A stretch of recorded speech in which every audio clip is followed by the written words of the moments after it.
दूर कर ताके देखो मुझ में तुझको एक नजर या इलाही तू मेरा माबूद है या इलाही तू मेरा माशूक है।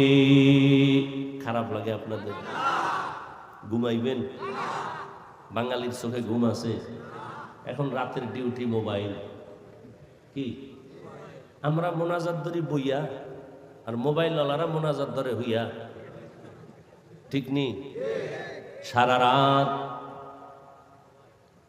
আব্বাও জানে মাও জানে আমার ছেলে ঘুমায় না, লেপের ভেতরে বাতি জ্বলে কেন? কয় মোরা খাওয়ায় আছি। এর যুবক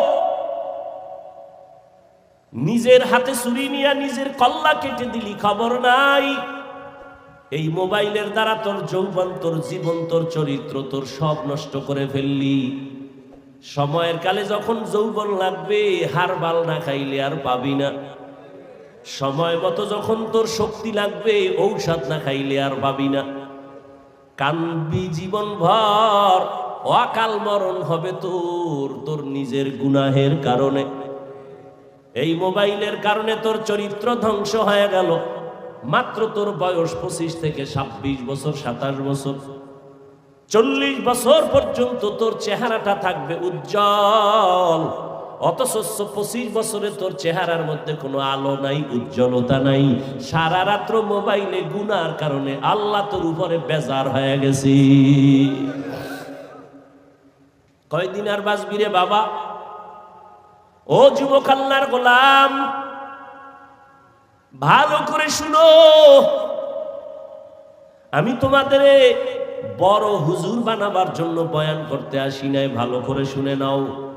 তুমি স্কুলে পড়ো, দোয়া করি, কলেজে পড়ো, দোয়া করি, ডাক্তার হও, ইঞ্জিনিয়ার হও, প্রফেসর হও, বাধা নাই। তবে দাবি আমার একটা, বেয়াদব হইবা না।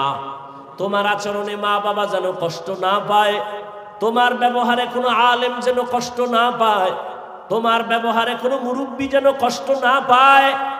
কারণ মানুষের চোখের পানি আর বরদোয়া বড় মারাত্মক। র্যাব আর আর্মিও পাহারা দিয়েও আর রাখতে পারে না। हकीकत से तू दुनिया बेखबर है, दुनिया की नुमाइश पर नजर है। नमी गुयम के आज दुनिया जुदा बाश।